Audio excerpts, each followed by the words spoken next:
and we need to get every bit of it moving in the same direction. This budget also helps the joint force get globally integrated. I think we're relationship entrepreneurs within the joint force, which requires us to work together with the military, our allies and partners, industry, and of course the interagency to be connected before crisis begins.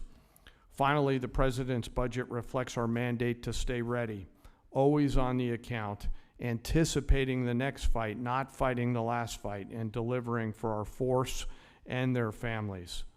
Our force and our families are the last and most important part of this budget. This budget makes meaningful investments in our service members and their families, improving quality of life, housing, medical care, and the moving process. Along with our most precious asset, our people must be properly armed, integrated, and ready. I also want to highlight the service member over my right shoulder quickly, the senior enlisted advisor to the chairman who will retire after 37 years, Sergeant Major Troy Black. He didn't know I was going to say this today.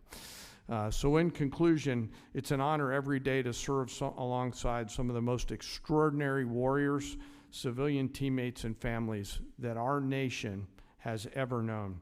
I assure this committee that the Joint Force remains committed and capable and ready to defend our nation. With your continued support and prudent investment, we'll maintain that competitive edge at scale.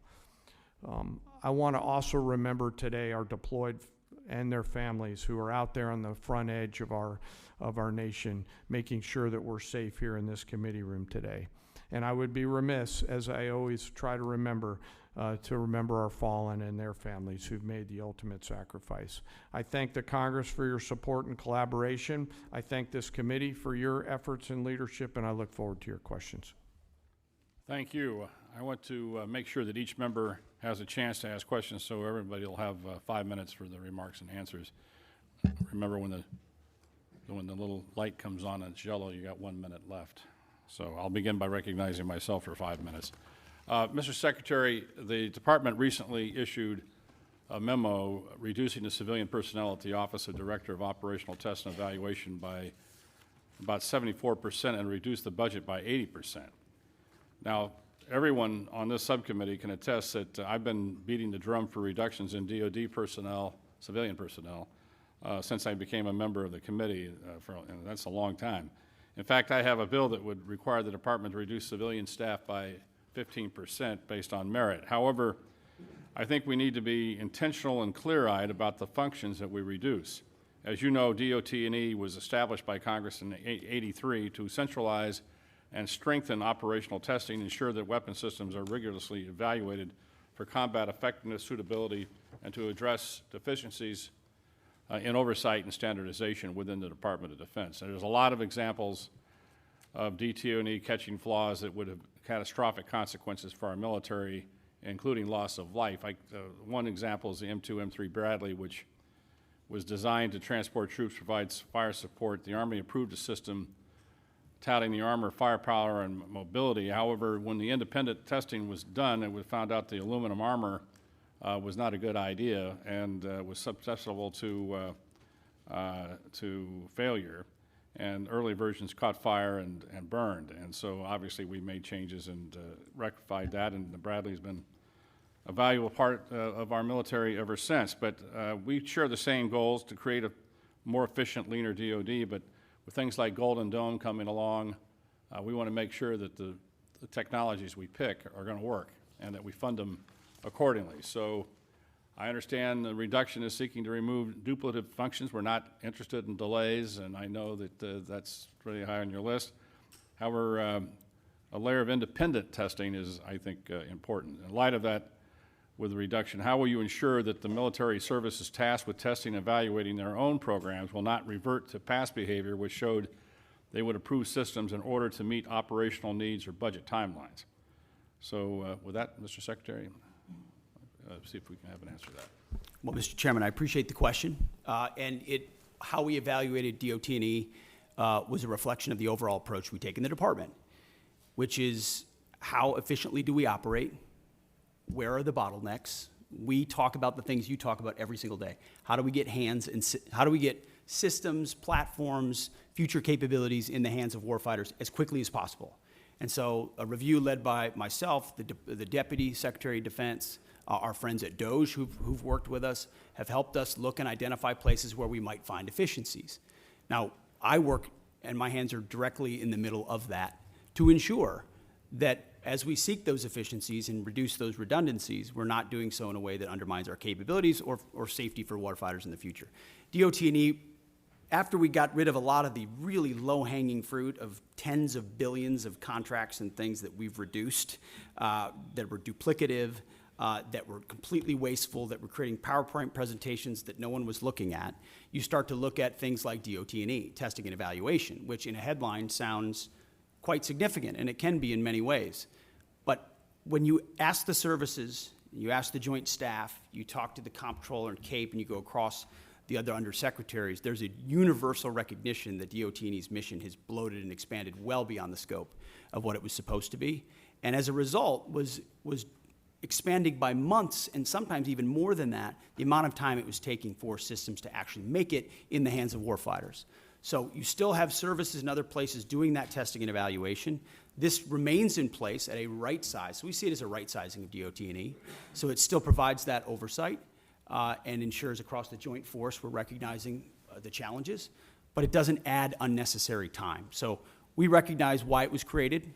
We want it to do its job, but not more than its job. And that's what we believe it's doing by reforming it.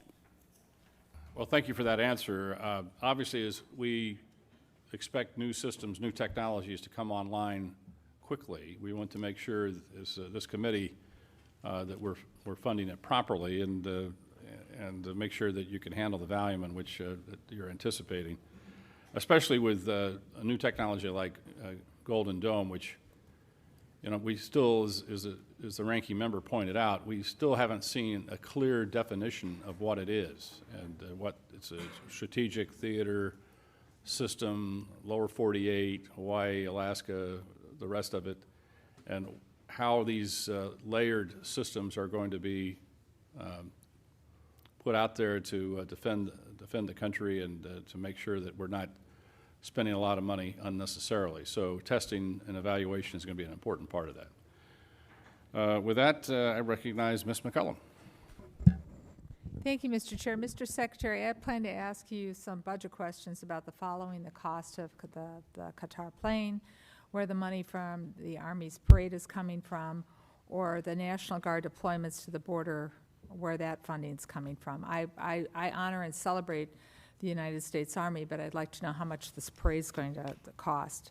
I have sent the department letters on several occasions on this, and I'm still waiting for a response. But then something else happened this weekend, and it needs to be addressed. And that is the President's premature and escalatory decision to deploy not only the National Guard troops to Los Angeles, but active duty Marines as well. Mr. Secretary, we're both from Minnesota. I was in the Twin Cities during the riots that followed the murder of George Floyd. Tens of thousands of protesters took to the streets for days. Governor Walz made the decision to call up the Minnesota National Guard. At no point did we need the citizens of Minnesota request that the Marines be deployed. Our state and local law enforcement, along with our National Guard, who have worked on crowd control, they were more than enough. They were more than capable of handling this situation. History has proven that law enforcement and the National Guard are more than capable of handling situations more volatile than what happened this weekend. We all see the continuous loops on TV, but this looks nothing like the George Floyd protests or the Rodney King riots in Los Angeles in 1992. Mr. Secretary, this is a deeply unfair position to put our Marines in. Their service should be honored. It should not be exploited. The President has issued an executive order and talked about deploying troops across the country. Los Angeles County has 17,000 law enforcement personnel, and the state of California has 24,000 National Guard troops. So that's why the Los Angeles Chief Police to say, and I quote, "The possible arrival of federal military forces in Los Angeles is absent a clear coordination, presents a significant logistical operational challenge for those of us who are charged with safeguarding the city," the end of his quote. As I mentioned before, in Minnesota, we train for those things together. So there's no need for the Marines to be deployed. So here are my budget questions, though. What is the current cost for what is taking place in California, and how is it going to affect this budget or the budget we're currently serving under? How much are these deployments going to cost for both the Marines and the National Guard? And what training or duties are not taking place because of these deployments? Where in your limited budget, sir, are you going to find, in the remainder of this fiscal year, are you going to pull the money to cover these deployments? What holes are being created? Well, Congresswoman, thank you for the question. You are right. We are both originally from Minnesota, which is why I recall 2020 quite well, when Governor Walz abandoned a police precinct and allowed it to be burned to the ground, and also allowed 5 days of chaos to occur inside the streets of Minneapolis. The police precinct, ma'am, was abandoned and burned to the ground. And because of that, the National Guard was eventually far too late mobilized. And President Trump recognizes a situation like that, improperly handled by a governor, like it was by Governor Walz, if it gets out of control, is a bad situation for the citizens of any location. So in Los Angeles, we believe that ICE, which is a federal law enforcement agency, has the right to safely conduct operations in any state and any jurisdiction in the country, especially after 21 million illegals have crossed our border under the previous administration. ICE ought to be able to do its job, whether it's Minneapolis or Los Angeles. I have limited time. I asked a budget And they are question. Could the Secretary please address the budget? Thank you. You asked about the situation in Los Angeles, and we believe ICE agents should be allowed to be safe in doing their operations, and we have deployed National Guard and the Marines to protect them in the execution of their duties, because we ought to be able to enforce immigration law in this country, unlike what Governor Walz did in 2020. There are 17,000 LAPD, you mentioned that. There would be 18,000 if not for the defund movement that folks like Gavin Newsom and Karen Bass have implemented. The police chief said she was overwhelmed, so we helped. If the Secretary's not going to ask the budgetary questions, I will yield back my time if the Secretary refuses to answer the budgetary questions I put before him. They're important. What training missions aren't happening?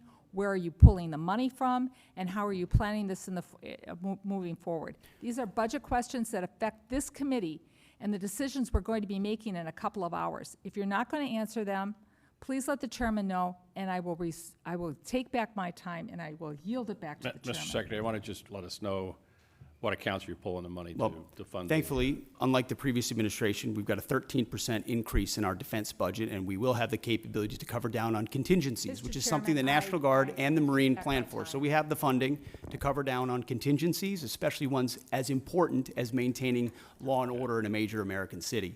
As far as training, all of the units on the ground have been fully trained in their capabilities of what they're executing on the ground. For budgetary, if he needs to get back to the committee with the numbers, I'd appreciate it, both current and present. Happy to submit them for the record. Gentlemen will receive an answer to the question for the record. Gentleman from Oklahoma, Mr. Cole. Thank you very much, Mr. Chairman. Mr. Secretary, again, welcome. As I mentioned in my opening comments, I'm very concerned about retiring legacy systems. They need to be retired. No problem there, but doing it too fast and not having replacements coming online. I've got a particular concern where E3s, as my colleagues know, AWACS are. There's 31 of them in the fleet, or there were. 15 have been retired since 23. They fly out of Tinker Air Force Base for the most part, which is in my district, hence my parochial, but I think legitimate interest here. Very interested in seeing, and this committee's done some important work in positioning us to acquire and field E7s. It's not a new technology. Our friends in Australia use it. Our friends in the United Kingdom use it. It's much superior to what we have. And so, again, this is one of the areas where we're concerned where we don't have the budget information from OMB we'd like. So I'm curious about what your thoughts are on the platform and replacing them. Do you have any idea about the speed and costs that you're planning to move in that particular area going forward? Well, I appreciate the question, Mr. Chairman. And priorities and decisions are what we're in the business of on the budget side, on the capabilities side. And I think President Trump has charged us with making the big, difficult decisions after a lot of deferred maintenance and deferred decisions to ignore parochial priorities in large part and focus on what the department needs and where it needs it and when it needs it. And that means some tough calls. And there are platforms we've supported as a result, and there's some platforms and systems that we won't support going forward because the services have requested it, or we've identified those are systems and platforms that don't orient toward a future threat. I mean, we've learned a lot from what's happened in Ukraine. We've learned a lot from what China is attempting to do and the systems they're building. So if we have systems and platforms that are not survivable in the modern battlefield, or they don't give us an advantage in a future fight, we have to make the tough decisions right now. That's my job, that's the chairman's job, and it's our job to fund those new systems and make tough calls. So the E7 is an example of that. We're going to fund existing platforms that are there more robustly and make sure they're modernized. But we believe most of the ISR, or a great deal of the ISR in the future, will be space-based, and not in a scientific space-based, we hope we'll get there, but in we're funding capabilities that will surpass some of those airborne capabilities. So we're willing to continue to review things like the E7, but from our view, investments in existing systems that carry forward that capability alongside even bigger investments in space-based ISR gives us the kind of advantages we need on a future battlefield. I think that's a fair point. I'll point out, I've been on this committee a long time. I watched the U.S. Army waste $29 billion on the future combat system because it was going to be so great. And it didn't, and we wasted a ton of money. We got a platform here that works. Space is great. It's unknown. It's undeveloped. And I would just urge you to look at this pretty carefully as you make the decision. We certainly will as a committee. I don't know how much time I've got left because the clock's not running. You're the chairman, so.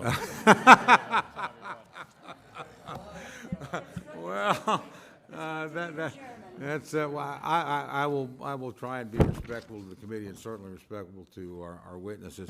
I have one other quick question, if I may, and I think probably a lot of members have had these concerns. Look, I'm largely very much in favor of the hiring freezes and some of the things you've done personnel-wise. So this is not a criticism, but I do hear that we have certain exempt positions like aircraft mechanics, like firefighters. We're having a problem with that. Again, Fort Sill, I got the home and the field artillery and air defense artillery as well. It's a pretty military district. Nobody's being critical, but we're having a hard time getting, these are exempt categories, those filled. Can you sort of tell me where we're at on that? Because these are mission critical people. It's a great question, sir. It's something we're paying very close attention to. In fact, we meet on it multiple times a week. It includes shipbuilding capabilities, childcare centers. There are a lot of positions that affect our industrial base, our capabilities, or our families that we are working diligently to ensure we're getting those exceptions as quickly as possible, those waivers. But we're also trying to do right by right-sizing the civilian force, which has gotten too bloated too fast and has mostly been right-sized through voluntary separations through DRP. So I acknowledge that. And we can get you a full list of the exemptions as well to make sure you understand where we're making trade-offs. I'd appreciate that very much, Mr. Secretary. Thank you. Thank you, Mr. Chairman. Yield back. Thanks for your courtesy. Thanks. Gentlemen, Ms. DeLauro. Thank you very much, Mr. Chairman. I'd like to focus, Mr. Secretary, my question on submarines and our national security, our military shipbuilding, and as I said specifically, submarines, critical investment for national security and for the economy of my home state of Connecticut. This is a yes or no question, Mr. Secretary. Do you agree that continued investment in the Department of Defense in submarine production is in fact critical to the United States national security and military readiness? Very critical. Okay, so yes, thank you, and we agree. They'll continue to be a critical asset to deter adversaries, sustain the advantage we have in undersea domain, and the Defense Department should continue to support these programs. What is the status of the department's investments in submarine programs? 14% increase in FY26 on the Columbia, and a substantial increase in the Virginia as well. So we're ensuring a submarine industrial base that has been left behind, that has been neglected, is fully invested to we make have sure funded we're the speeding submarine up on base funding here. the submarines. We, more than half, and you can go back to last December, but I want to move on. Do you know where our submarine production currently stands, and whether current production is sufficient to bridge the gap between current fleet size and projected need? There is a gap, but we believe we are closing it, ma'am. Yes. And if you can get to us the information about how, in fact, that you can close that gap, because we do not have any information or data that can substantiate what you're saying. Your department's initial budget proposal includes incremental funding for the Columbia-class submarine. Is that going to raise alarm bells across the defense industrial base by signaling a lack of commitment to the program? No, we could not, ma'am, we could not be more committed to Columbia.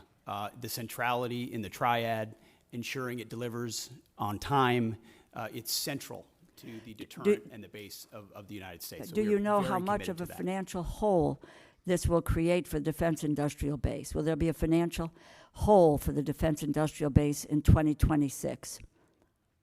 Certainly not based on our projections. There is not a hole. We're investing in Columbia robustly. Okay, without numbers, it's my understanding the department is planning to move $3.1 billion for the Columbia class from 2026 and spread it over 2027 and 2028. This creates a serious problem for industry in the short term and hampers shipbuilders' ability to reach an adequate production rate. Have you been in contact with Electric Boat or with Huntington Ingalls about your plans? Almost every day, our Deputy Secretary of Defense, alongside our Secretary of the Navy, are actively engaged with all of our shipbuilders and shipyards to make sure their needs not only are being met, but their shortfalls are being addressed so that we can close that gap in real time, which has existed So for that quite you some time. can really lay out for us the information and which we would like to get, what this committee needs to take a look at, because I know you believe that submarines are important, as I do, but getting the specific information about where we stand, what the production rate is, what gaps there may be. We're willing to listen to all of that because, in fact, in contrast to what your earlier statement was, we have, in fact, supported mightily the submarine industrial base from this committee. That has not been neglected. Do you have a plan for making the investments necessary to ramp up submarine production to the necessary elections? I would just tell you, as part of the December continuing resolution, Congress included $5.7 billion for the department to put on contract for 2 additional Block 4 and 1 Block 5 Virginia-class submarines. The Navy advised members that these funds were required to be placed on contract by February of 2025, yet the department did not put funding for the 2 additional Block 4 boats on contract until April 30th. So do we have a plan, do you have a plan for making the necessary investments to ramp up submarine production to the necessary levels?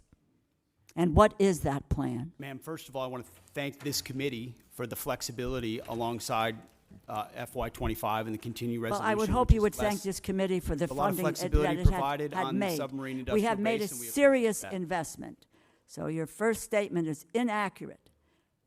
We have focused squarely on submarines, and we now want to know where that is going and what your plan is for the continued advancements to meet production levels and make sure that that is an area that's covered for our national security. Ma'am, I fully acknowledge the investment this committee has made in shipbuilding, and the challenge is our department under the previous administration squandered a lot of that by Please, not I don't. investing I want your plan. I've had difficulties with the prior administration, and I don't mind calling them out. What is your plan for the future? Can we get that in writing and on paper so that we know where you're going? Because we don't have anything today. We have zip, Nada, and knowing where you're going. You can talk percentages, you can talk about whatever you want, but unless this committee sees dollars and cents and where you're going and what your plan is, then we may reconsider what you need to do to go forward. Give us the details. Congresswoman, we have the details and we will provide Well, them then for let's you. have them before we, and my hope is that we could get to it before we go to a markup within a few hours here today. I yield back my time, Mr. Chair. Gentlelady yields back her time. The Dean of the House, Chairman Rogers. Thank you, Mr. Chairman. Welcome, gentlemen and lady. Let me ask you about the stunning success of the Ukrainian drones of last week. Are we seeing the ushering in of a new era of warfare? The use of drones from afar.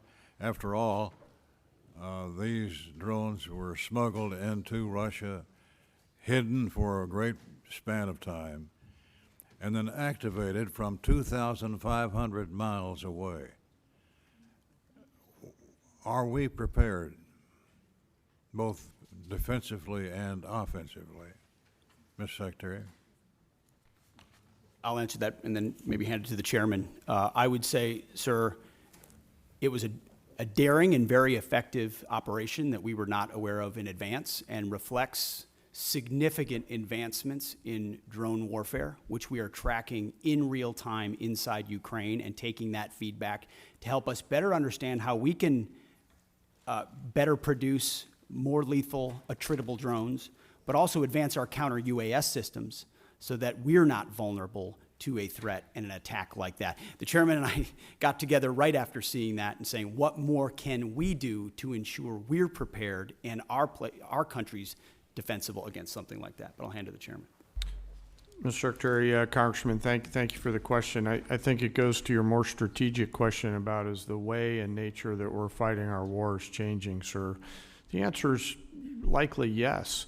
Mass numbers of rounds moving back and forth with precision and autonomy are all things that are advancing in the technology trend exponentially.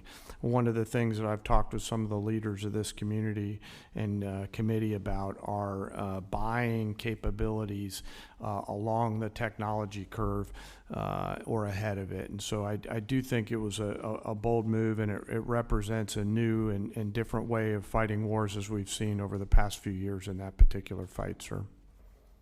What do we need to do to protect ourselves from a similar type raid by an adversary? Well, sir, intelligence is critical.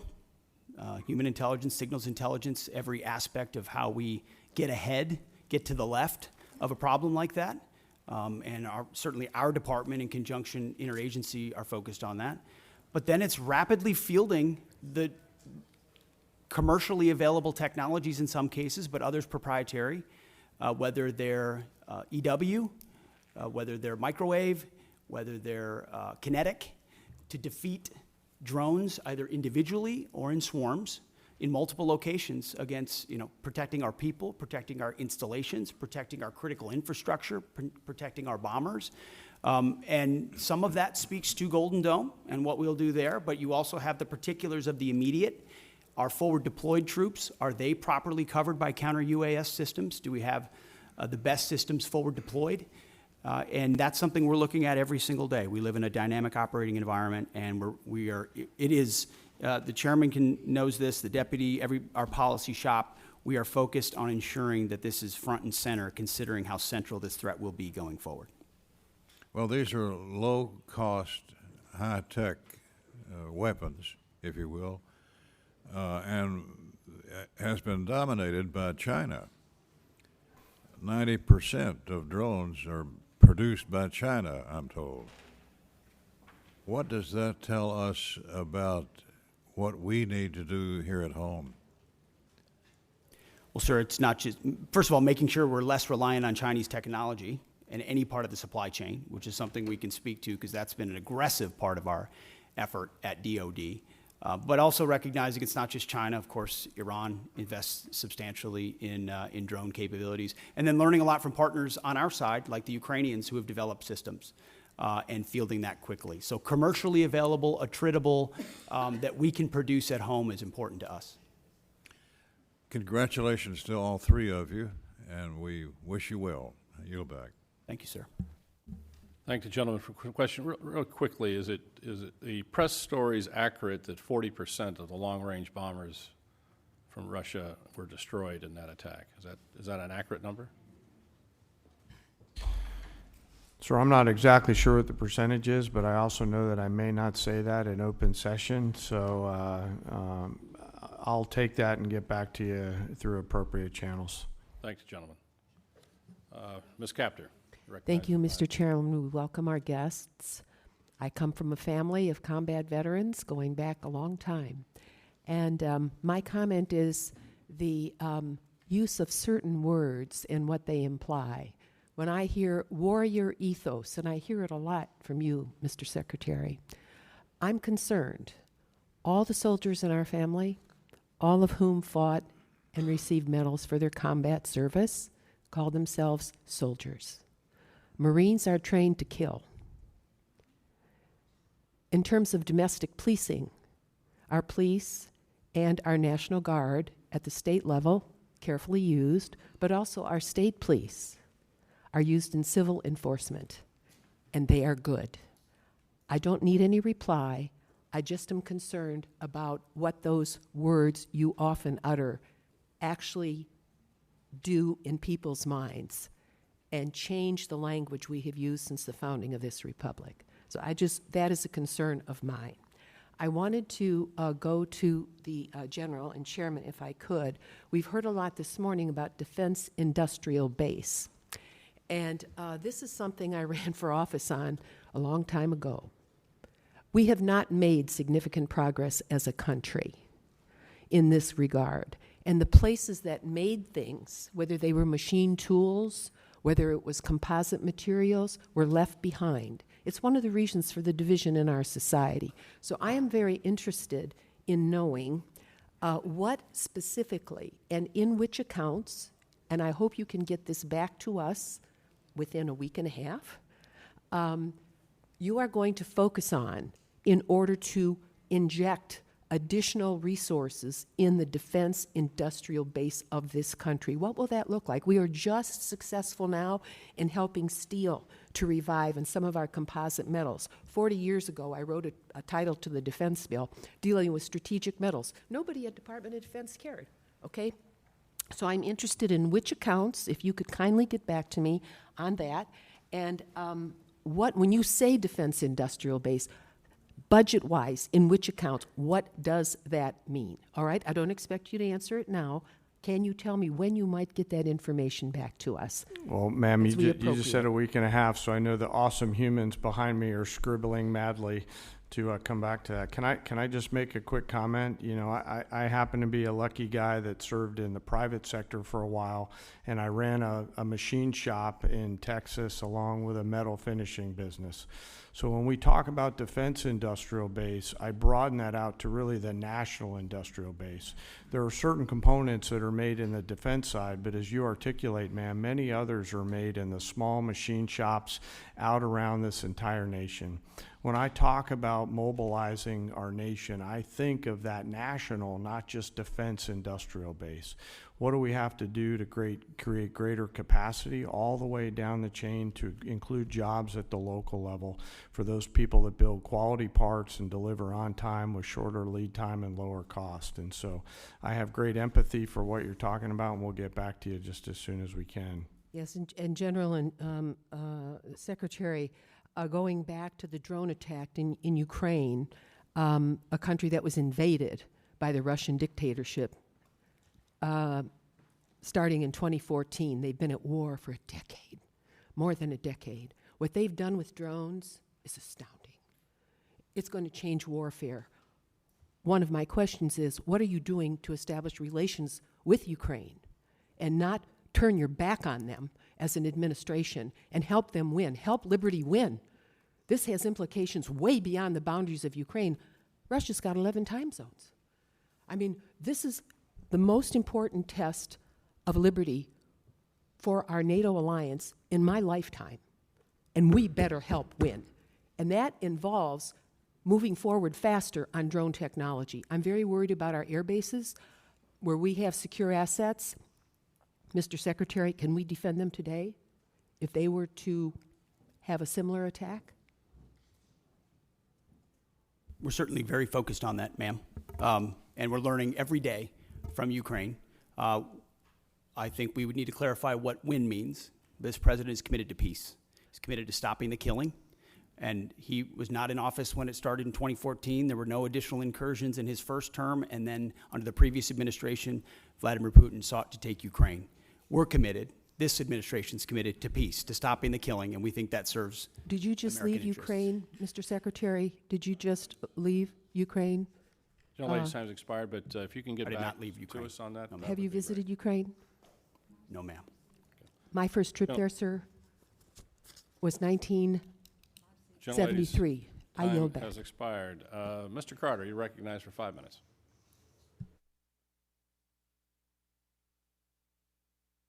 For your service to our country, Robert. We're very proud of you. I'm fully supportive of the Army's outgoing modernization efforts and the recent Army Transformation Initiative that combined the Army's Future Command with TRADOC to become the Transformational and Training Command. How are you both going to create a partnership between the Assistant Secretary of the Army for Acquisition, Logistics, and Technology, and this new command to ensure the acquisition authorities are modernized and synchronized to achieve the maximum lethality and deterrence? I'll take that. Maybe I'll hand it to you, Mr. Chairman, as well. We are very encouraged and supportive of the Army's transformation initiative.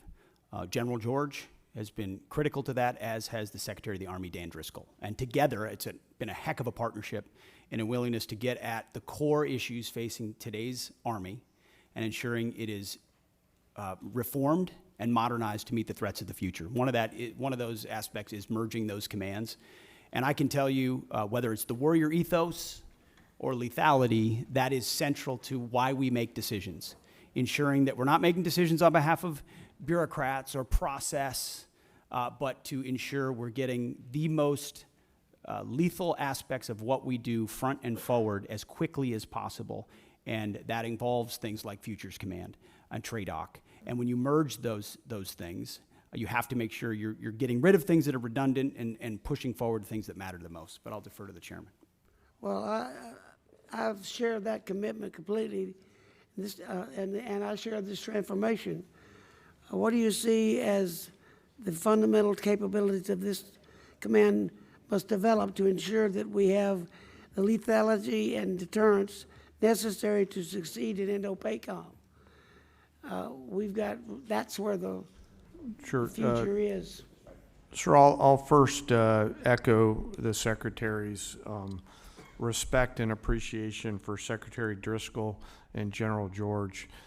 They are a team, and that's always great to see from a warfighter's perspective when you have such a nested combat pair, if you will, that are driving at the same set of objectives.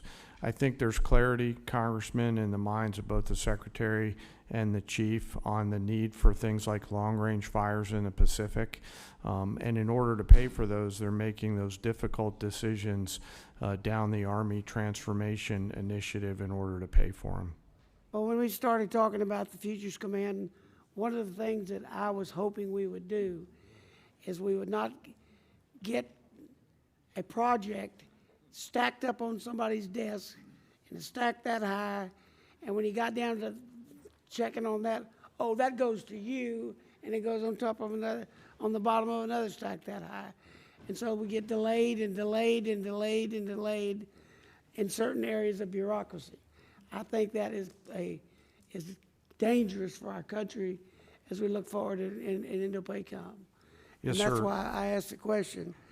Another issue that's very important, the department has historically relied on outdated production techniques energetic manufacturing, which may have remained unchanged since the Second World War.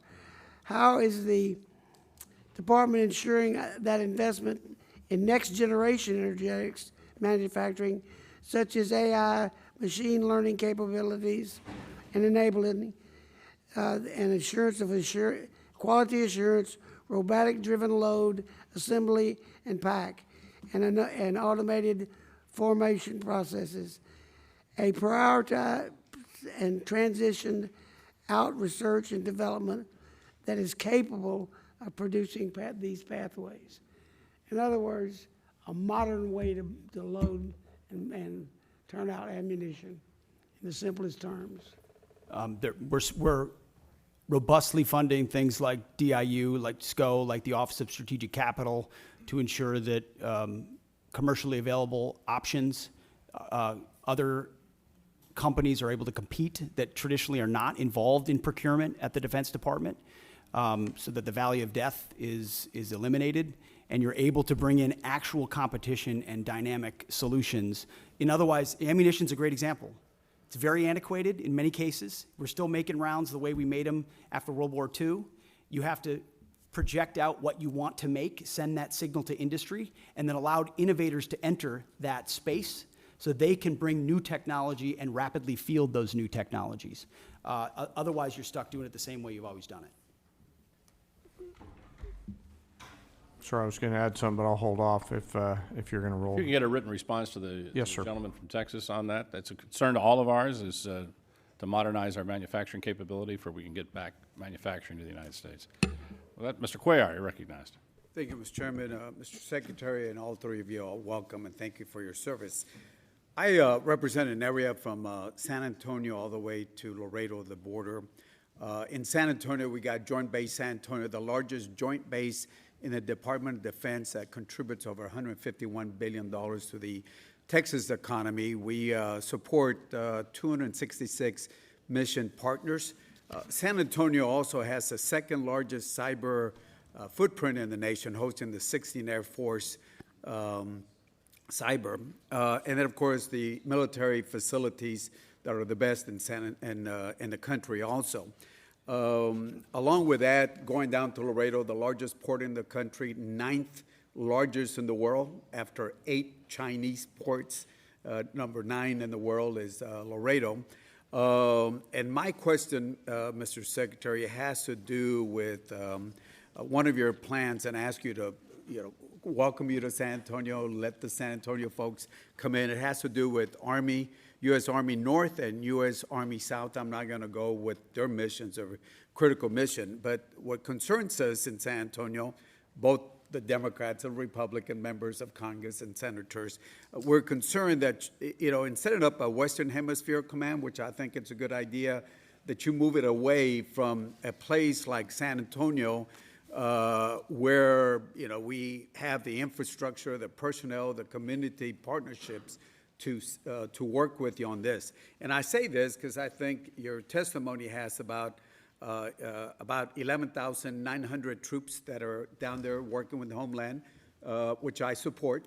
And keeping in mind what's happening with the cartels in Mexico and other places, I would ask you to, when you look at this Western Hemisphere command, that you don't move it 1,500 miles away from the border, especially in a place like San Antonio. I think we got a few Texans here that can talk about the rest of the state of Texas, and some wannabe Texans also that can talk about what the facilities we have. But I would ask you to, as you consider this, to keep the command, Western Hemisphere Command in San Antonio. Well, sir, count me amongst some of the wannabe Texans. Tennessee's close enough. Hey, we got no state income tax. Keep that. It's true. I appreciate that concern. It is something that has come up multiple times in conversations with Secretary Driscoll and General George in reviewing their Army modernization plan and consolidation, with the recognition that some of those changes, when we go through a posture review and as we're looking at commands, are going to include some tough choices. Some of that includes ranks and positioning, but you still are going to have, at some level, a south and north bifurcation. The question is where that is headquartered, and we are in an ongoing review on that, of exactly where that will shake out. But I would encourage continue deliberation with Secretary Driscoll. They have been thoughtful about it and will continue to be. And I understand that there's decisions that have to be made, efficiencies and all that, but just ask you, as you look at that, if we're doing so much investment on the border, Yeah. and we already got the infrastructure down there in San Antonio and all the support from the other military bases across the state of Texas and the partnership, I would ask you and the Secretary to please, before you make a decision, go drink the water, go feel what we have in San Antonio and the surrounding areas in Texas, to consider that instead of just making a decision by the paper on that. And certainly ask you to consider also the second largest footprint that we have at cyber there in San Antonio, and working with the top cyber university, UTSA there. And of course, the military facilities that we have, which are in the best. And certainly during the Afghanistan and Iraq war, that area was looked. So I just ask that before any decisions were made, consider making a trip to San Antonio and have your folks understand. I know some of y'all have been in Texas before, and would ask you to look at that. So with that, Mr. Secretary, and all of y'all, thank you for your service. Well, noted, sir, and thank you for your contributions to securing the border, which has been a huge priority for President Trump. We're going to get 100% operational control, and it's because of support from folks like you. Thank you. Thank you for your service. Thank you. Thank you, gentlemen. Chairman Womack. Thank you, Mr. Chairman, and my thanks to the to our witnesses here today. Secretary Hegseth, General Kane, thank you from the bottom of my heart and on behalf of this committee for your service to our nation. Obviously, we face a number of challenges and pacing threats across the globe in all domains, and we have to ensure that the joint force is ready to fight and win our nation's wars. So let me begin with General Kane. What risks do the recent force structure changes or proposals in the Army and Marine Corps present to the joint force, given your global force integration responsibility? Can you speak to that for a minute? Yes, sir. And I'll be mindful of the environment that we're in and speak broadly, and thank you for the question. We are having to make some difficult choices to pivot some of the combat capability that we have now to the combat capability that we need in the future. Both services, alongside the Department of the Navy and the Department of the Army, are making those changes in order to provide us with the combat capability and capacity that we need at scale to create the dilemmas that we have to deliver for the joint force and our adversaries. So at this point, we're doing the right pivots, Congressman, to make sure that we have the right depth that we need. Secretary Hegseth, both of you understand the unique value proposition that the National Guard provides the joint force, having served. And gosh, for a long time it was just me and Hal Rogers up here as the Guard guys.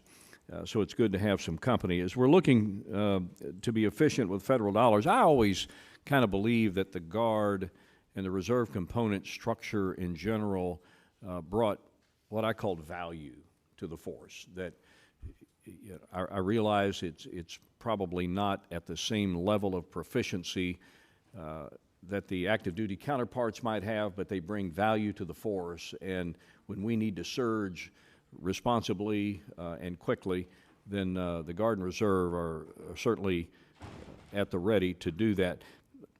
My question is pretty simple. Can you both commit to ensuring that the National Guard component is resourced and equipped properly to meet not only today's operational demands, but those in the future? And I ask this question having had experience back in the day when the National Guard was more or less a reserve force, and it was only after 9/11 that we began to use the National Guard in a truly operational form. And I thought it did a lot of great things for the Guard. I thought it brought value to the force, and I worry sometimes that we may, pivot back to the time when the National Guard is relegated to more of a reserve structure rather than able to surge with our forces in a moment's need and be able to deliver combat capability and combat service support capability when needed. Can you speak to that, Secretary? Sir, I think it's an excellent point. It does, the National Guard and Reserves bring great value, not to mention the civilian skills, the additive civilian skills that they bring. Completely recognize the shift that happened after 9/11. I was a part of that, as were many people in the Guard of our generation. I think we're entering an even another phase, especially under President Trump with his focus on the homeland, where the National Guard and Reserves become a critical component of how we secure that homeland and apply those civilian sets across the spectrum. So when you're looking at, say, the Army, for example, what we need in the active Army vis-a-vis the National Guard will not be a reflection of what we need or don't need. It will be a right sizing of where that particular application would be best used. And the National Guard is a huge component of how we see the future, sir. General Kane. Sir,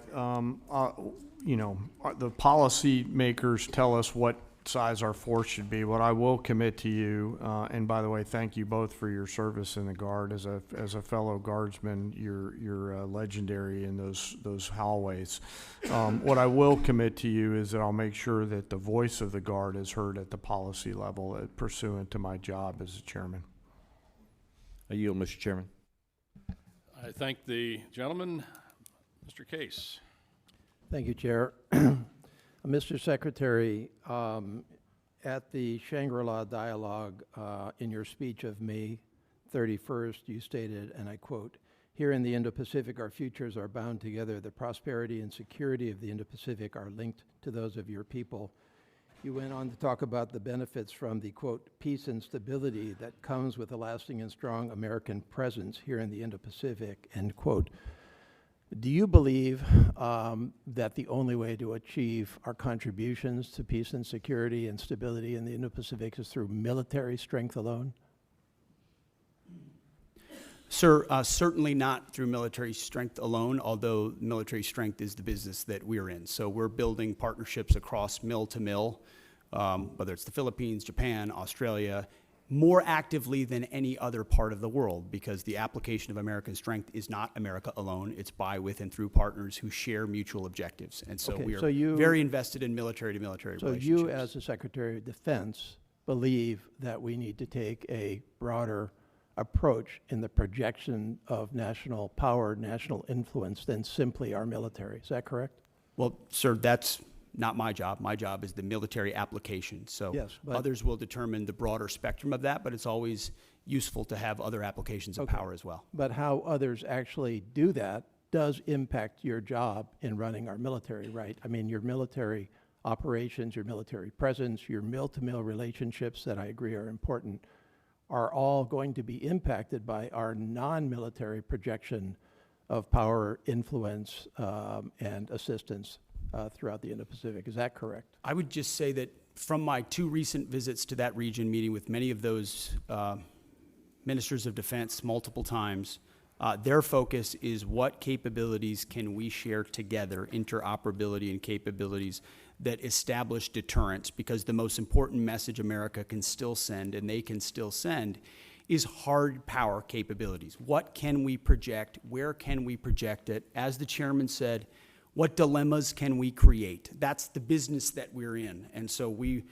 work with those partners that share common goals. And our militaries are working better together than they ever have. And I think that helps appreciate your support focus security. on the military side. That's obviously directly your job. But I'm asking you to think and comment more broadly on our big picture approach to the world. This administration, for example, has proposed to reduce the State Department by $8.3 billion, the Economic Support Fund, the Development Assistance and Democracy Fund, and the Assistance for Eurasia. This administration has illegally sought to destroy the U.S. Agency for International Development, and in its budget request, reduce it significantly down to close to zero. This administration has proposed to reduce the international narcotics control and law enforcement effort by $1.2 billion. This administration has proposed to eliminate the Millennium Challenge Corporation, or not eliminate it, but reduce it by $1 billion, a significant reduction. One of our principal agencies that assists us with meeting the needs of the Indo-Pacific in the infrastructure area, and what I think you would agree are key strategic countries such as Indonesia, such as Kiribati, such as the Philippines, such as the Solomon Islands. This administration has proposed to reduce international organization contributions by 83%. This administration is not following through on commitments that we made to the freely associated states, all of which are strategically critical to this country, to expand veteran services in those three countries, Palau, the Federated States of Micronesia, and the Marshall Islands. This administration appears to be slow walking the resurgence and expansion of the Peace Corps throughout the Indo-Pacific. Do you think that that will affect your job in the military space with your relationships with those countries? No, sir. I would add to that list the elimination of most USAID programs, which I don't hear anything about because a lot of them were wasteful and duplicitous, and I'm glad we got rid of them. Well, I've had those and conversations as far as with those you mentioned countries. international organizations, the 83% reduction.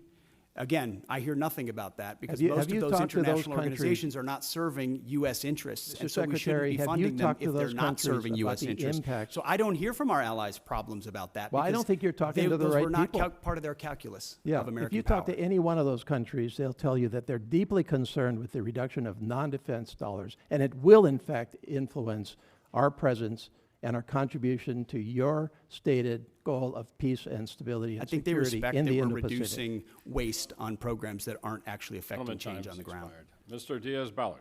Thank you, and to three of you, thank you. Thanks for being here, and thanks for your service. Mr. Secretary, I have two questions. First one is, and you mentioned recruitment at the beginning. During the last 4 years, we got used to just hearing how the recruitment was not doing well, and it was just the new reality. And then all of a sudden, that reality has changed. If you can comment on why that reality is, I think a lot of us know, but if you could talk to us a little bit about this new reality, which you don't hear much about in the press, about how that has changed dramatically. Question number one. Question number two is, a number of years ago, Southcom was moved from Panama to South Florida. There's a lot of reasons for that move. It was to get it because it was in close proximity with others like GIATA South, Special Operations Command South and Homestead, Joint Task Force Guantanamo, the Joint Task Force Bravo in Honduras, the U.S. Coast Guard 7th District, which is the busiest district in the entire country, but also because in South Florida you have this multicultural, multilingual community, and as you know, Southcom deals with multiple countries, 40 different languages.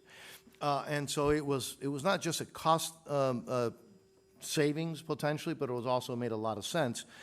I believe that continues to be the case. Nothing has changed. If anything, what's changed is that the Western Hemisphere has gotten a lot more dangerous. And obviously we have Iranian influence, Russian influence, Chinese influence. I'm very grateful, Mr. Secretary, I don't know how much you had to do with that, of the President's change in attitude on no longer appeasing enemies of the United States in the Southern Hemisphere, whether it's Venezuela or Cuba. But again, there goes the importance of having Southcom where it is, and I just would like your thoughts, if you've had an opportunity to look at that, because it was moved from Panama. It just wasn't in South Florida for the heck of it. It was a decision made. It was the right decision. It's proven to be the right decision. So, two questions. If you can answer them, I'd love to hear it. Well, sir, thank you for the question about recruiting. What changed is a commander-in-chief that America's young people believe in. President Trump was elected in November, inaugurated in January, and at first I called it the Trump bump, but then it became clear that's not enough. This is a tsunami of support amongst young Americans who want to serve under a president who they know has their back, who will fund them properly, who will not use them unnecessarily, and will make sure they are part of deterrence for the country with a focus, first and foremost, on the homeland. then deterring strengths and making sure our allies step up and carry more of the burden.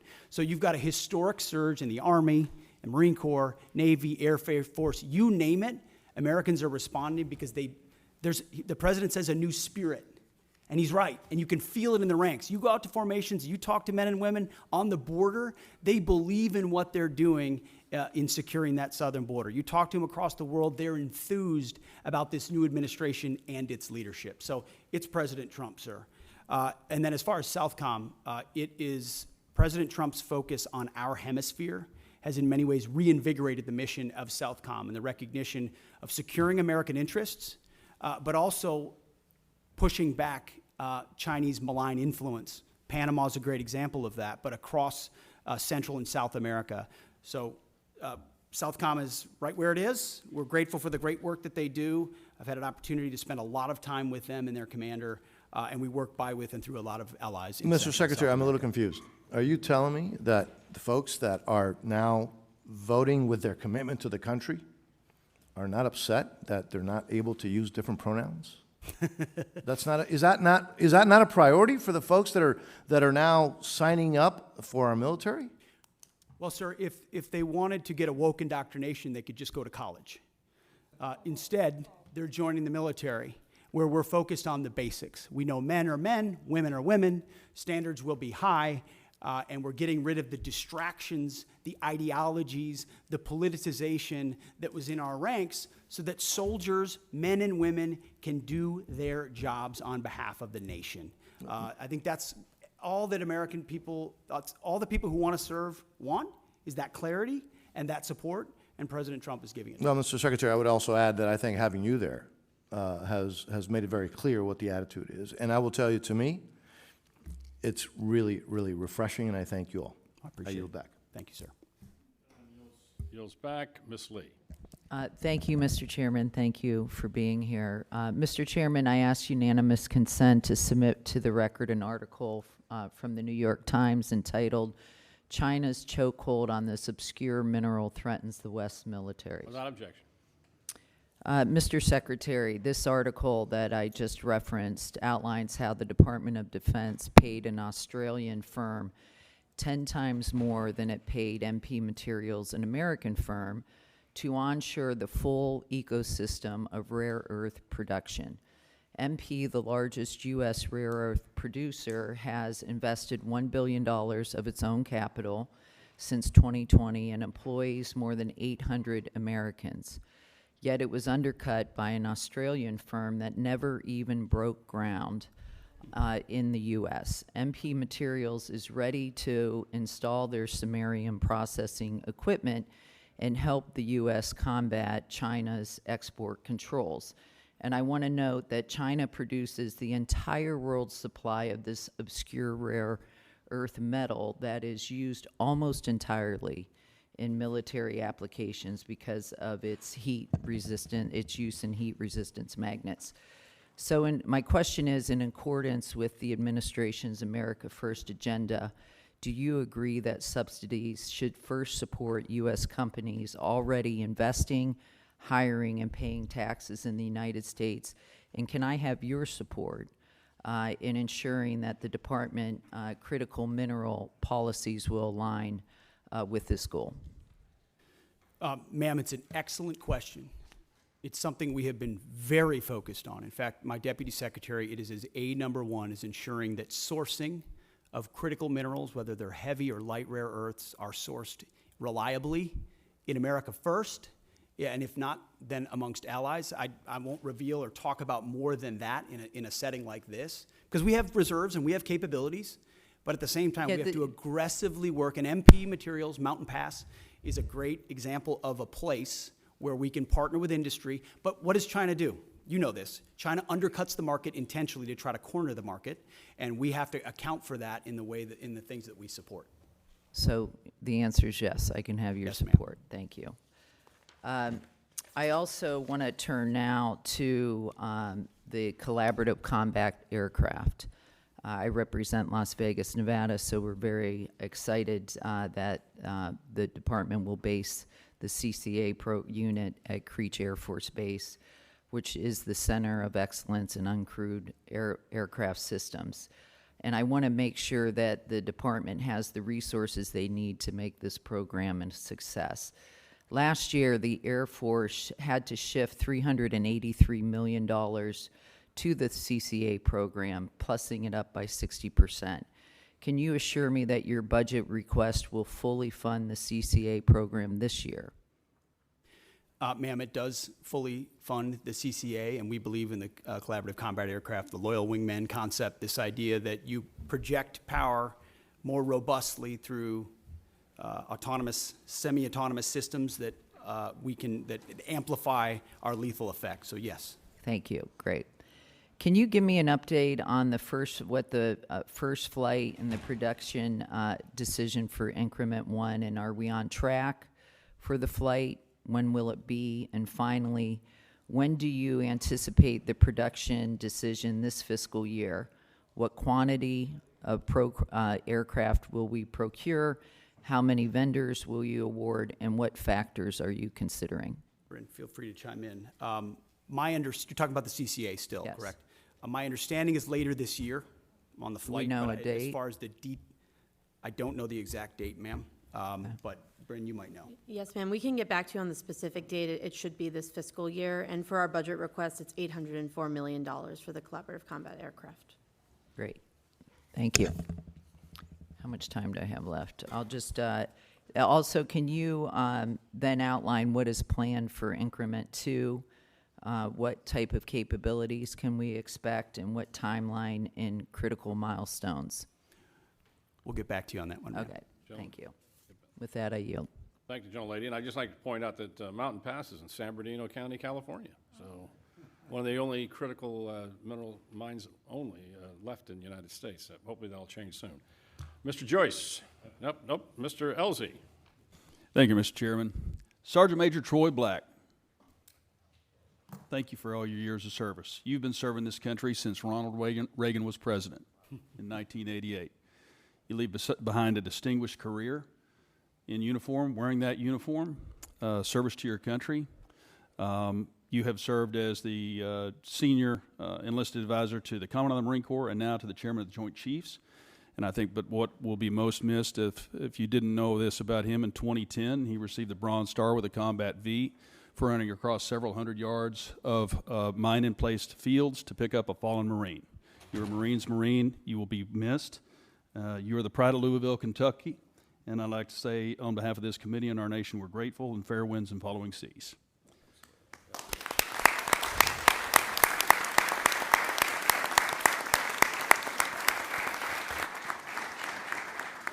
Secretary Hegseth and General Kane and Ms. McDonnell, glad you're here. I'm personally grateful for your service to our country and for sharing your valuable time with us today.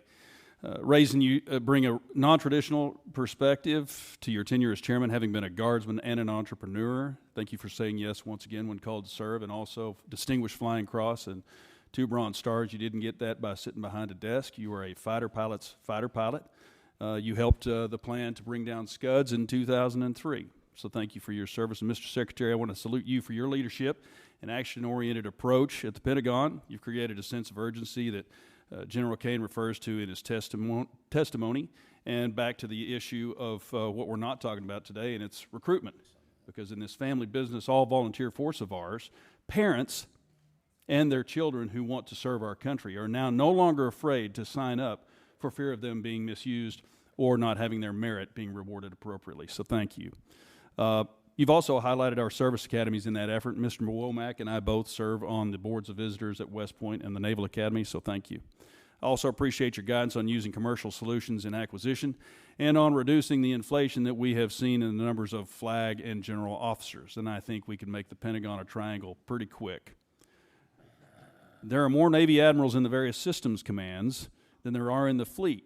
That's too many flags in D.C. and not enough at the waterfront or on the flight line. But speaking of acquisition, I want to turn to the plans of a 6th-generation fighter. General Kane, in his prepared statement, states that the F-47 will continue to ensure U.S. air dominance for decades. I'm a fervent supporter of not only F-47, but whatever the F/A-XX is going to turn out to be. And I want to make that clear to everyone listening. Our Navy, our Joint Force, and our future combatant commanders need the Navy's 6th-generation fighter. the FAXX. Relying only on the Air Force's sixth-generation fighter does not solve our air superiority challenge, because whether they're coming from Guam or Diego Garcia, the DIMPs are already set and the missiles are already guided. It's a non-moving target. An aircraft carrier moves its DIMPy every 30 seconds. So we can't do either of those with only the Air Force's plan by. So we either want to win or we don't, and I know we want to win. We have to do it with the FAXX. And a 3-year delay is a de facto cancellation and a win for China, and they are watching. And don't take my word for it. They're conducting unrestricted warfare against us right now. And if you read the 36 guidelines from the 6th century, and they talk about how do you defeat an enemy, or Sun Tzu, you defeat them at home with fentanyl, by taking out our military members before they can even join, 70,000 a year. They are being successful in how they're doing unrestricted warfare, and that's exactly what they're conducting. They're also showing us their 6th-generation aircraft right now, and there's at least 3 that we know they're working on. We can't give the field to them and say 5th generation is okay for the Navy, but it's not for the Air Force. We must have both. So several well-informed, well-respected leaders shared with us the importance of having both the Air Force and the Navy 6th-generation fighters, Admiral Paparo, General Alvin, and Admiral Kilby, acting CNO. I'm not going to put you all on the spot, but I just want to make it clear. If you'd like to address it, you may. I'm just putting it that it's that important to me.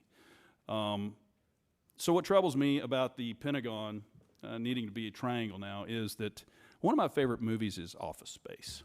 Remember Milton? Milton down there with the swing line. We're not really sure what he did, but he sure made a lot of trouble for everybody. I think we have a lot of Miltons in the systems commands and down there in the Pentagon, maybe at Cape, who are telling you that we can't do something when we absolutely can. They need to go. So let's get rid of the Milton. Let's invest in this generational investment. I'd like to thank Chairman Calvert, Chairman Calvert, for his investment in the FAXX and the bill, and present to this subcommittee later today. So thank y'all. Appreciate it. Okay, go Navy. Mr. Morelli, you're recognized. Thank you, General, Chairman. I'm grateful for your service and grateful, Mr. Chairman, for the hearing today. I don't want to pile on, Mr. Secretary, and I'm brand new to this subcommittee, but I will say that in the same way we wouldn't go into battle without knowing the number of troops, our weaponry, the number of armaments, equipment, supplies.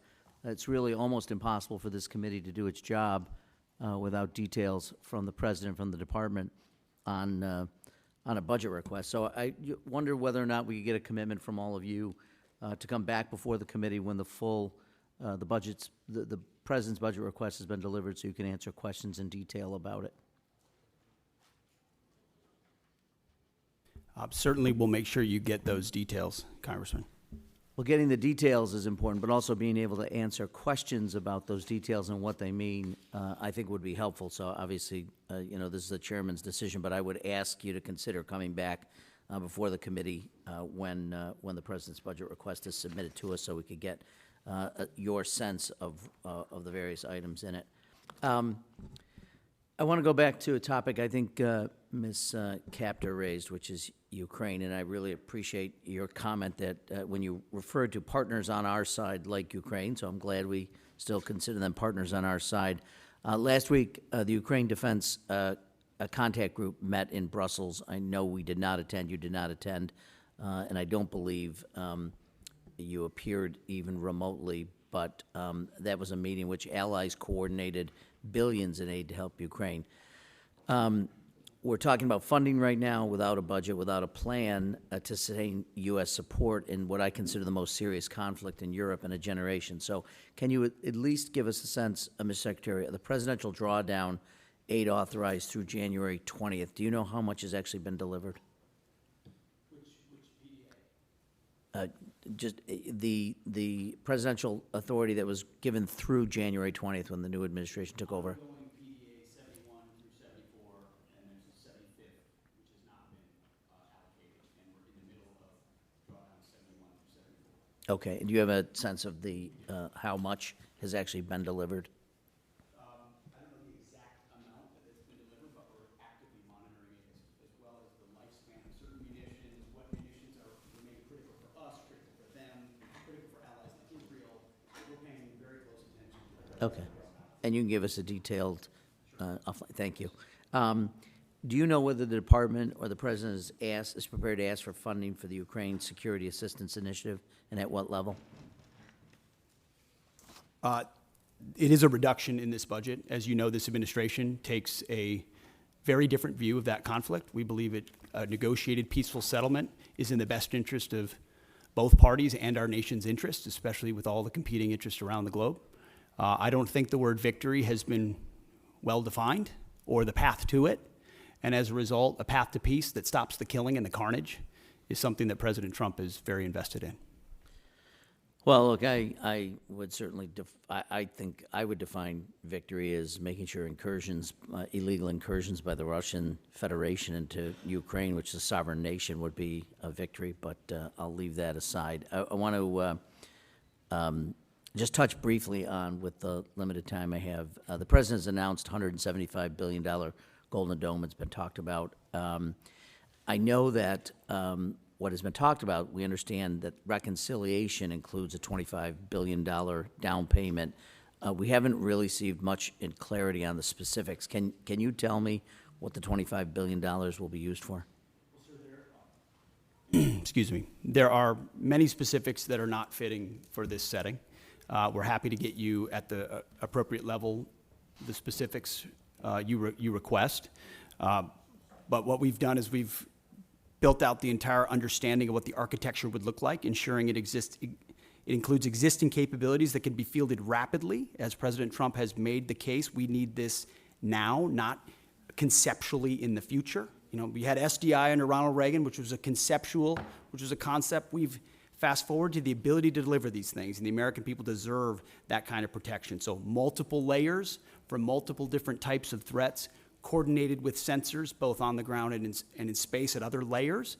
And we've got one of our best Space Force generals fully focused on that project in General Gutlein, who has a background in understanding those types of architectures. So we've pulled the program up to the Office of Secretary of Defense to make sure it's monitored on a monthly basis. Can you tell us what the appropriations request will be for Golden Dome in the 26 fiscal year? Well, the gentleman gets, go ahead, Bryn, excuse me, Ms. McDonald, you can get back to us on that and for the record, and we would appreciate that. Mr. Fleischman, you're recognized. Thank you, Mr. Chairman. Want to welcome Secretary Hegseth, General Kane, and Mrs. McDonald. Thank you. This has been an outstanding hearing. Let me just say this. The world is a dangerous place. The nation is a dangerous place. Heartfelt thank you to each and every one of you officers stepping up and for doing an exemplary job. Thank you so much. As most of you know, I represent the 3rd District of Tennessee. That's the Great Oak Ridge Reservation, birthplace of the Manhattan Project. In addition to serving on this prestigious subcommittee, I'm the chairman of the Energy and Water Subcommittee, which has the NNSA. I'm deeply involved in the recapitalization and modernization of our nation's nuclear deterrent. It will come as no surprise I have concerns about both our progress and posture. Our progress is a concern as we are recapitalizing the entire nuclear deterrent all at once. Meanwhile, Russia has recapitalized its triad minus some bombers, and China is rapidly expanding its numbers and fielding a triad. Of course, there's also North Korea and the looming prospect of a nuclear Iran. As we focus more on the Pacific, our post-Cold War posture is a concern due to the lack of in-theater non-strategic nuclear weapons. This creates a deeply worrying capability gap in the most critical theater. I'll ask my questions and ask for your answers then. First, Secretary Hegseth, given this troubling strategic threat picture, what is your outlook on the current pace and scope of nuclear recapitalization? And then, General Kane, what are your ideas to fill this non-strategic nuclear capability gap in the Pacific? Are there any ways Congress can better support the Department's efforts to meet these increasingly tight deadlines? And I'll listen to your responses. Thank you. Sir, thank you. First, if I would just take liberty, both the chairman and I have taken up almost all the oxygen from Bryn McDonald here. I would just take issue with the characterization that we have not delivered a budget and we don't have details and we're not delivering on it. She and her team have done a fantastic job of working as rapidly and as detailed as possible to deliver what we feel very confidently is a robust, detailed delivery of the president's agenda for FY26. So, Bryn, thank you for the work that you're doing and all the details and focus on that have come through. And that the nuclear triad is certainly a part of it. NC3, every single aspect of that. Sentinel with the Nunn-McCurdy breach has to, we are taking a very hard look at that while fully funding it. Columbia class, critical. B-21, which for the most part has been a success story, but needs to be continually monitored as any major platform does. And then the SLCM as well, investing in that capability, considering the advantages we have on the submarine side. So we are fully funding, in fact, even more so in most cases, that capitalization and modernization, which we have to, considering what our adversaries are up to. Thank you, sir. Sure, I just echo the Secretary's comments about non-strategic nuclear weapons, SLCM and the others. And I think it really, for me, centers around 4 C's that we got to do across the enterprise. Change the culture to get after it faster. That's the first one. We got to create competition across the continuum in the defense and national industrial base. We need to buy better contracts and get greater capacity. So no ads other than that, Congressman. Thank you. So if I may, you all feel reasonably comfortable with the way that we're modernizing our triad?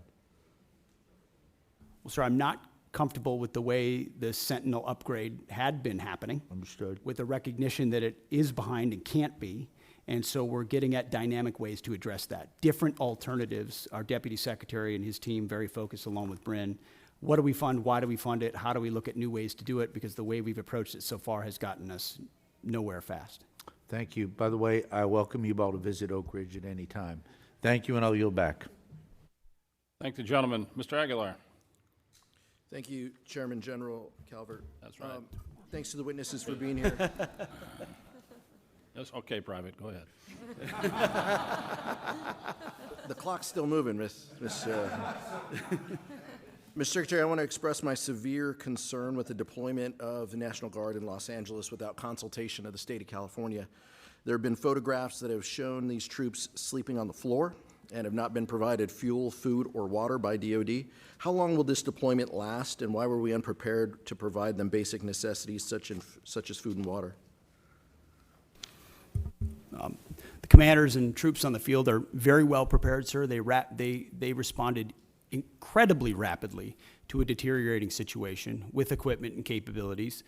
We have made sure from the top down, as a Secretary of Defense who's been in a unit holding riot shields outside the White House during the chaos of the summer of 2020. I know what it's like to be immediately deployed into a situation like that. There are moments where you make do as best you can temporarily, but we are ensuring they're housed, fed, water capabilities in real time from my office, because I care that much about the California Guard and the Marines and the men and women who are supporting our ICE agents on the ground. You should check It's with your true office. every day, and that's a disingenuous attack that misrepresents how much we care about our troops and what they're doing to defend ICE agents. I'm not going to take the fact that we don't care about the troops. Nobody cares more about the troops at the top than this Secretary and the Chairman and our department. How long will the deployment last? We stated very publicly that it's 60 days. Because we want to ensure that those rioters, looters, and thugs on the other side assaulting our police officers know that we're not going anywhere. We're here to maintain the peace on behalf of law enforcement officers in Los Angeles, which Gavin Newsom won't do. What is the estimated cost of the deployment for the Guard and the Marines to LA, and where's this funding coming from? Will it be coming from quality of life programs that affect our service members or our families? If you want to wait till I finish Before I hand it to such as updates, housing and barracks. Before I hand it to Bryn, the insinuation that we're pulling money from housing and barracks in order to fund this is disingenuous and incorrect. I'm just asking. Bryn can give you the numbers, absolutely. So the current estimated cost is $134 million, which is largely just TDY costs, travel, housing, food, et cetera. Where's it coming from? That's the cost, but where's it coming from? Out of their O&M accounts. With the most recent deployment of the Marines, Mr. Secretary, what's the justification for using the military for civilian law enforcement purposes in LA? Why are you sending war fighters to cities to interact with civilians? Every American citizen deserves to live in a community that's safe, and ICE agents need to be able to do their job. They're being attacked for doing their job, which is deporting illegal criminals. That should happen in any city, Minneapolis or Los Angeles. And if they're attacked, that's lawless, and President Trump believes in law and order. So he has every authority, and he has done mobilizing National Guard or active duty troops under U.S. code to protect federal agents in their job, which is exactly what we're doing, and we're proud to do it. We're proud to do it. 10 U.S.C. of the U.S. Code 12406 as a legal basis that the president used, cites 3 examples and circumstances for the Guard: invasion by a foreign nation, rebellion or dangerous rebellion against the authority of the government of the United States, or the president is unable with regular forces to execute the laws of the United States. Which authority is triggered here to justify the use? I don't know. You just read it yourself, and people can listen themselves, but it sounds like all 3 to me. If you've got millions of illegals and you don't know where they're coming from, they're waving flags from foreign countries and assaulting police officers and law enforcement officers, that's a problem. The laws of the United States? No, the governor of California is unable to execute the laws of the United States. The president, you said all the governor of the California has failed to protect his people, along with the mayor of Los Angeles, and so President Trump has said he will protect our agents, and our Guard and Marines are proud to do it. The law also says, Mr. Secretary, that the orders for these purposes shall be issued through governors of the states. You and I both know that President Trump has all the authorities necessary, and thankfully he's willing to do it on behalf of the citizens of Los Angeles, on behalf of our ICE agents, and behalf of our country. We've also pulled $1 billion for the border as well. So this just goes into the same fund, 134. What did Congressman, what's the 134 million? I was asking Ms. McDonnell. Okay. 134 million goes on top of the billion that's been pulled for the So border. the funding that was pulled for this year was largely in FSRM, and in this budget, we're actually looking to plus that funding back up to backfill that for our troops and for their families. Thank you. Thank you, Mr. Chairman. Thank the gentleman. Mr. Valadeo. Thank you, Chairman. Thank you, Secretary. Thank you, General. Thank you, Ms. McDonnell, for being here. I know a lot of things have been asked already, and since I'm the bottom of the totem pole on seniority here, all my questions get asked first, so I'll hit one that's a little closer to home for me. Secretary Hegseth, thank you for addressing the challenges military families have faced under the Global Households Good Contract. I've heard directly from my constituents about these issues, so I appreciate your I've heard directly from my constituents, so I appreciate your directive to review the contract and raise rates during peak PCS season. Can you commit to continuing to work with us to monitor the impact and make further improvements as needed? Sir, I appreciate the question. We heard as well the worsening PCS change of station process that military members are facing, that the new attempt to reform it had failed, and we got that word quickly. And when we did that, we didn't try to excuse it away or cover it up. We immediately confronted the process. We fired the person in charge, and we said, we're going to, in this peak season, plus up the amount we reimburse so that families are reimbursed properly. And we use both systems, the legacy system and the new system, to ensure their needs are actually met. At the end of that process, we will then do a thorough reform of how it actually happens. It hasn't worked for far too long. Everybody knows it. It's about time we take a look at the process. I mean, think about the things we can deliver in real time to people in far-flung places across the country and across the world.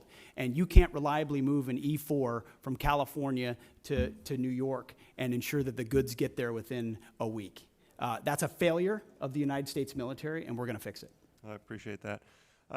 Next question, Secretary Hegseth. With rising tensions involving Russia and China, what steps is the department taking to ensure our defense industrial base can meet surge of demands across multiple theaters? Are we seeing adequate investments in munition stockpiles, logistics, and supply chain resilience, in particular when it comes to critical inputs like rare earths and other essential minerals? I would just echo exactly what you said.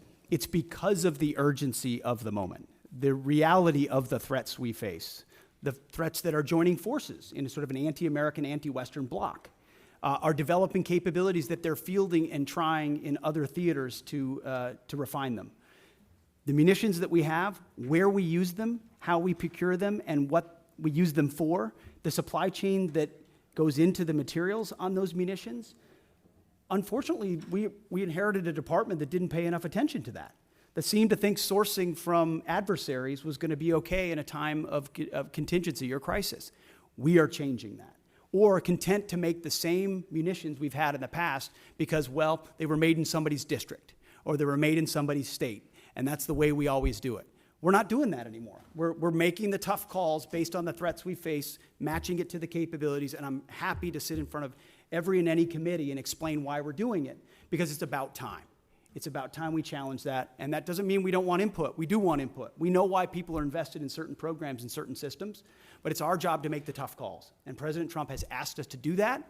I'm willing to make the tough calls, whether it's on personnel, systems, platforms, modernization, and partner with folks like General Kane and the Joint Staff who've been with us in every step of the way. I appreciate that. So we got a little more time. So Secretary Hegseth, as the department looks to stay ahead of near-peer threats, will the defense budget continue to invest in hypersonic weapons and defense systems, including unmanned, high Mach, and next-gen aviation technologies? The answer is yes. In a way, unfortunately, the previous administration did not. So if you're looking at long-range fires, autonomous systems, hypersonics are part of warfare of the long-range drones, a part of the warfare of the future. That means we're investing in them to be better than our adversaries. Not accept the fact that we have matching capabilities, but what more can we do to enhance those so we're ahead of the curve? Because when President Trump says we have the best platforms, the best systems, the best fighters, the best ships, the best vehicles, he means it, and we mean business on it, and we're going to deliver it. All right, thank you. And I've got 30 seconds. So General Kane, if Congress had $1 extra to invest today most effectively to strengthen our deterrence posture against China, Russia, and threats in the Middle East, where should it go? 20 seconds. Wow, I'm gonna take 19 of those, Congressman. Probably in munitions. I don't know how much we'd buy for $1, but I'd want to make sure that the joint force is properly armed at scale at the tactical edge, and the youngsters that volunteer to serve have what they need. I appreciate that. Thank you, Chairman. I yield back. Thank the gentleman. Mr. Joyce. There we go. Thank you, Chairman. Secretary, everybody, I appreciate we had to go out to other, you wouldn't believe this, but there are other hearings taking place. So I went over to bug Secretary Turner and now came back, so it's your turn. Secretary Hegseth, your April 30th memo on Army transportation and acquisition reform directs the Army to expand prepositioned stocks of equipment to the Indo-Pacific. I expect we would need to enhance our industrial base capacity to support this effort. Can you discuss the importance of increasing prepositioned stocks in the Indo-Pacific and how this affects the Army's resources for FY26? It's a great question because it marries up two things that need to be linked and synced and often aren't, right? The capabilities that we have in the priority theater and where we preposition those capabilities. So my job exists on multiple axes of that. One is working with allies and partners to make sure we have places to preposition them, many of which we can't talk about here today, but in the event of a contingency, we can't be relying on a supply chain that reaches all the way back to the States or even to Hawaii or even to Guam.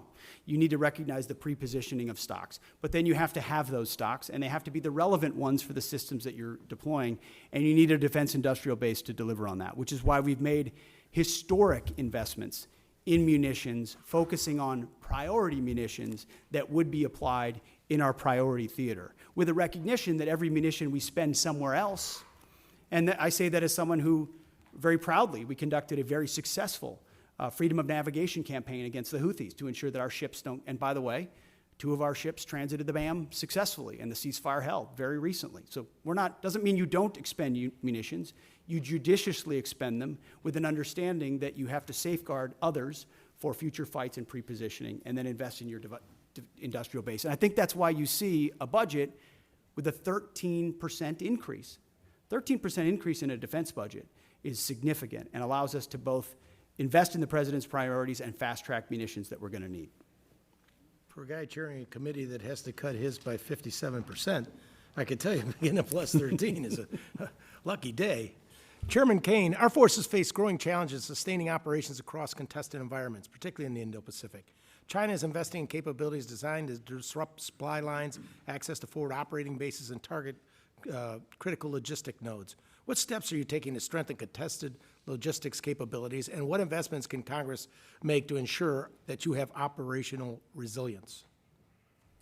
Well, Congressman, thanks for the question. You know, history tells us that the professionals talk about logistics, and that's what was the big differentiator between us and our adversaries in World War II, was really the logistics power.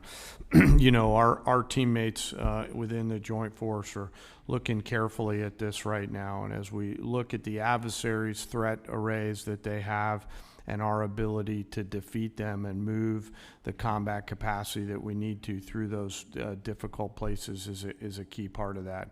I don't have a specific number for you, but what I'll commit is, as we think through what contested logistics looks like, as we think through what forward supply points on the first and second island chain might look like, we'll stay close with the committee to make sure that we're communicating early, often, and always about what our needs are.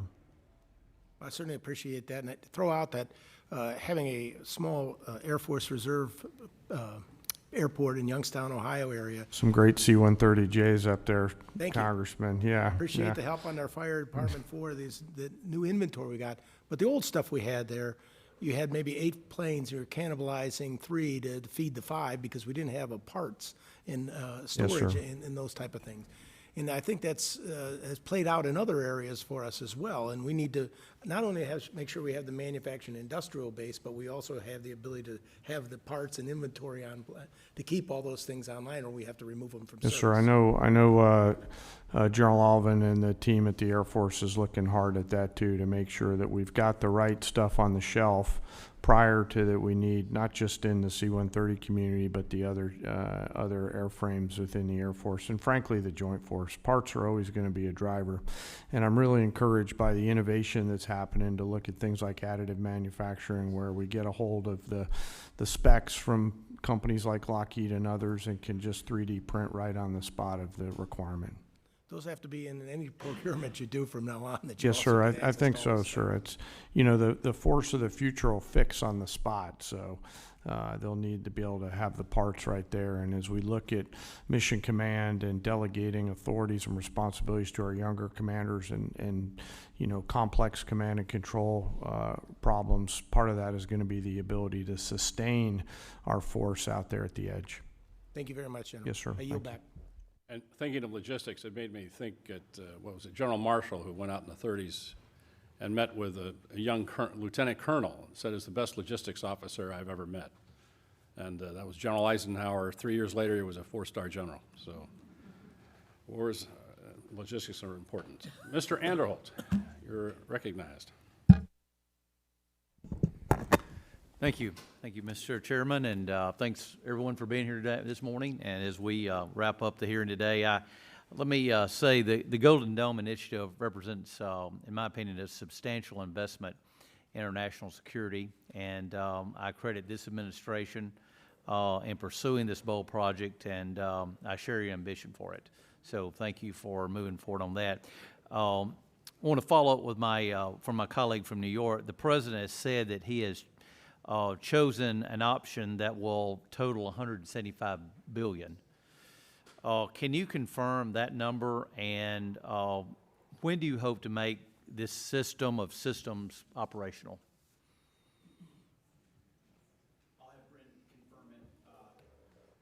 I'll have Bryn confirm it, but our belief is that 175 is the totality, that this is the initial investment, but that a lot of the investment will eventually be in systems, some of which are already in production. We'll need to ramp up the production of them because the President has charged us with having this mission capable by the end of his term. So this is not something that's futuristic. This is not something that will happen in some distant future based on some technology we don't yet have or can't field. Our approach to Golden Dome will be making sure we can procure existing layers that can talk to each other with new layers on top, because this is a layered system, as was mentioned, to include drones as well in partnership with the services. So can you confirm that, Bryn? Yes, sir. Nothing to add. That's all accurate. And we're still planning towards what the final number is, but the $24.8 billion we're requesting this year is that down payment on the near-term capabilities that we're looking at as part of the architecture. Okay, thank you. Let me switch over, and I'd like to get your thoughts on AUKUS partnership, not merely as a cornerstone for our Indo-Pacific defense strategy, but also as an opportunity for our defense industrial base. In fact, we've heard from a lot of Australian and UK businesses who are ready, willing, and able to move production to the U.S. given the new regulatory framework under Pillar 2. Britain and Australia set the standard for defense cooperation, bringing real capability and firepower to the fight. Can you preview how this administration intends to fund Pillar 2 efforts to develop and field joint capabilities between all three partners? It's a great question, sir. I've spent a great deal of time with both Minister of Defense Marles from Australia, as well as Secretary of Defense Healy from the UK, to really get our arms around what would be mutually beneficial in this trilateral arrangement. So there's the recognition with Australia in Pillar 1 that they're investing in our defense industrial base. We want to provide them capabilities. We want to make sure those capabilities are part of how they use them with submarines, but also how they integrate with us as allies. In Pillar 2, we don't want to rely just on the architecture of the previous administration. We're looking at sort of the opportunity for a signature program or programs we can work on together that benefit all three, that create processes or procurement opportunities of systems we need for future fights. And we've had, in fact, as recently as last week, I spoke with Secretary Healy about that, and we're looking for those one or two signature programs. We've got a menu of options. We're at the point where we'll get to right-sizing it and determining it. And you feel at this point that things are on track, and you're... That's what we're monitoring, especially in Pillar 1, sir, to make sure that expectations are properly set, so that we're not missing deadlines or expectations are shifted in the wrong direction. So we're having honest conversations with our allies, like we should, with a recognition that by investing in each other in that defense industrial base, we can have a multiplying effect. Thank you. I yield back. Thank you, gentlemen. Ms. McCollum, any closing statement? Yes, thank you, Mr. Chair. So to Mr. Aguilar's question, and Ms. McDonnell, you were helping to fill in the blanks. The money's coming from FSRM, and that's about a 25% cut to that budget to fill on what's happening on the border and now what's happening in Los Angeles. If you could get us the details of what's not going to happen in that account because of that, that would be fabulous. We might want to look and see if we prioritize things in next year's budget to make sure that they're covered. Mr. Secretary, the top line on the budget before us is $830 billion. It is not $901 billion. It's just not. That's the number we have to work with. You can talk about an increase. You've got a lot of things baked in. Hopefully that goes in reconciliation, $6 billion for revitalizing shipyards, 3.5 for F-47s, 25 for Golden Dome, but that's all in reconciliation. And we can't include that in any of our planning. And that's why we are so concerned about getting the money outbreaks in front of this committee. And I'll give you an example. The Navy, their J-books, where they break everything down, I know you're really familiar with them. We had 30 of them in front of us when we were getting ready to do our appropriation last time. We have 0 in front of us this time. So, Mr. Secretary, I know I honestly believe you want to provide the information, but time is of the essence because this committee wants to do its best work together, both Democrats and Republicans, to make sure the women who serve in our armed forces have the equipment that they need to do the missions that they're assigned to and come home safely because we honor their service and their commitment. Get us the information. Thank you, Mr. Secretary.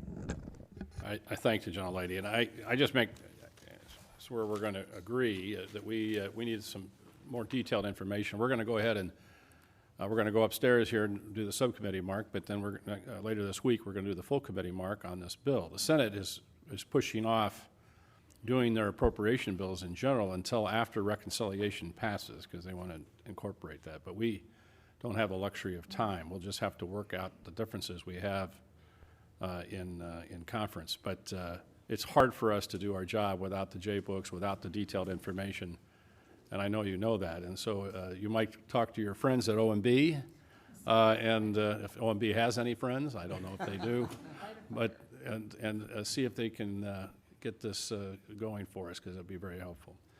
With that, Mr. Secretary, thank you. Chairman, thank you. And Ms. MacDonnell, thank you. We appreciate all of you being here today. We are adjourned. Thank you.